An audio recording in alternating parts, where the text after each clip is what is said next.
अंतिम क्षणों में भगवान शंकराचार्य के साथ में लाखों की संख्या में घूमने लगे। अब इसी में कुछ लोग जो आचार्य शंकर से हार चुके थे, लेकिन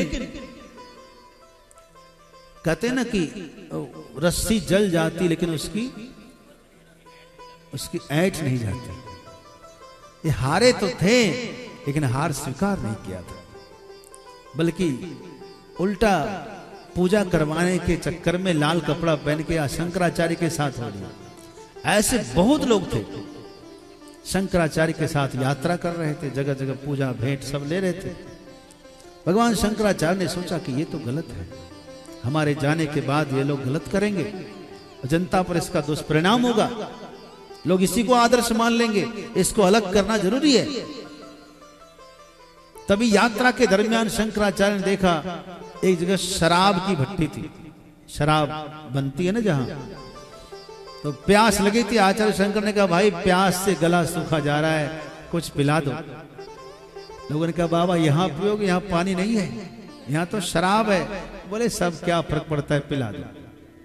आचार्य शंकर ने पी लिया। फिर तो क्या था, शंकराचार्य शराब पी लिए।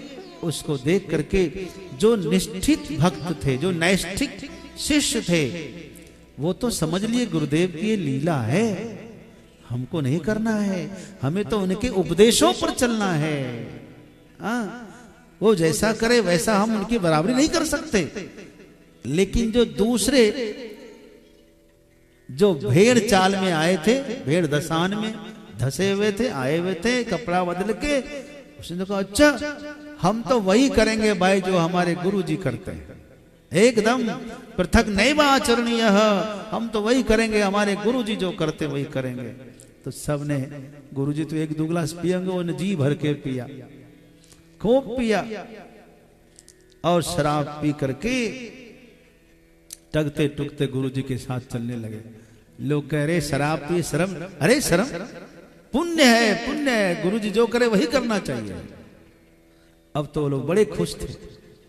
शंकराचार्य जी कुछ दूर जब यात्रा गए, अगले दिन और यात्रा कर रहे थे, एक जगह लोग शीशा पिघला रहे थे भट्टी पर। शीशा पिघलाते हैं ना, उसका कुछ कुछ बनाते हैं। भट्टी में शीशा पिघला रहे थे। आचार्य शंकर ने गिलास लगा दिया हमको दो, और लेकर के पी गए। सर्वम खलु इदं ब्रह्म, शंकराचार्य को तो भाई ये तो ब्रह्म सिद्ध है, इनको तो कुछ नहीं हुआ। कहा कि भाई और जिसकी इच्छा हो पी लो। फिर तो क्या कहना था। अब जो लोगों ने कल नहीं पिया था वो तो बड़े खुश हुए, देखा ये है गुरु जी की लीला। अब उन लोगों से कहा कि पियो, जिसको जिसको गुरु में निष्ठा है पियो, कल जिसने शराब पी है वो पी के दिखाओ। अब तो सब हाथ जोड़ लिए, गुरु जी शीशा नहीं पिएंगे।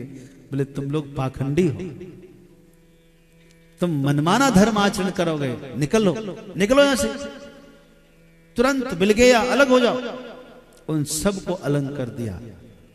उसका नाम दिया वाम पंथ। क्या नाम दिया? हाँ, वहीं से वाम पंथ चला। जो हमारे धर्माचार्य, जो हमारा आचरण है उससे विपरीत उनका आचरण होता है। हम कहेंगे पूजा करो, वो कहेगा नहीं कर्म ही पूजा है, वर्क इज वर्शिप। ये वामपंथियों की विचारधारा है। वहीं से वामपंथ चला। आखिर में भगवान शंकराचार्य ने ये भी अच्छा कर दिया कि उनको अलग कर दिया। जिसको मानना है मानो, नहीं मानना है मत मानो। उसके बाद शंकराचार्य ने केदारनाथ में समाधि ली। बंधुओं, आज भी शंकराचार्य वहां पर उपलब्ध है। शंकराचार्य कहीं गए नहीं। अभी कुछ दिन पहले वहां बाढ़ आई थी, आप लोगों ने देखा। एक बहुत बड़ा चट्टान ऊपर से बहता हुआ आया। जब कुछ दिन पहले विशाल भयंकर तांडव हुआ था, उपद्रव हुआ था केदारनाथ में, तो ऊपर से लाखों टन मलबा को लेते हुए एक बहुत बड़ा चट्टान खिसकता हुआ आया, और मंदिर से पहले जहां शंकराचार्य की समाधि है वो चट्टान उसमें आकर के टकराया, वहीं रुक गया। और चट्टान के रुकने से वो सारे हजारों टन मलबा दोनों तरफ से बिखर गया और भगवान केदारनाथ का मंदिर सुरक्षित बच गया। उस हम आपसे पूछते हैं, उस चट्टान को किसने रोका? किसने रोका? जगत गुरु शंकराचार्य की समाधि ने। मानो आचार्य शंकर खड़े होकर के उस चट्टान को रोक लिए, जब तक मैं हूं हमारे प्रभु केदारनाथ को कुछ नहीं होने देंगे। एकदम सुरक्षित बचा लिया। इतना कुछ हुआ, एक केदारनाथ भगवान को थोड़ा भी नुकसान, एक ईंट नहीं गिरने दिया।